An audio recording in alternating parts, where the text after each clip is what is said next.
అయితే ఎవరైనా స్కూల్ అయిపోయింది, ఇంటర్మీడియేట్ అయిపోయిందంటే కాలేజ్‌కి రాగానే కొంచెం రిలాక్స్ అవ్వాలి, కొద్దిగా ఫ్రీగా ఉండాలి, ఫ్రీడమ్‌గా ఉండాలి అనుకుంటారు. ఆ ఏజ్ బ్యారియర్ అనేది చాలా కంట్రోల్ చేయాలి, రెస్ట్రిక్ట్ చేయాలి. సో, ఎటువంటి డిసిప్లినరీ యాక్షన్స్ మీరు తీసుకుంటారు కాలేజ్ తరపు నుండి? స్కూల్లోనంటే జనరల్‌గా పేరెంట్స్ మీటింగ్ పెట్టామనుకోండి. హ్మ్.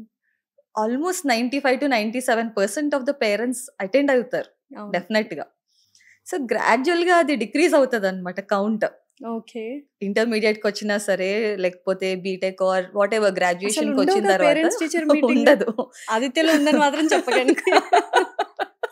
కానీ మన దాంట్లో కంపల్సరీ ఉందా? That you know parents meetings ఉంటాయి. సూపర్ అసలు. ప్లస్ పేరెంట్స్ మీటింగ్స్ కూడా గ్రూప్‌గా ఉండవండి. హ్మ్. ఎందుకంటే పర్సన్ టు పర్సన్ ఉండాలి అని చెప్పి.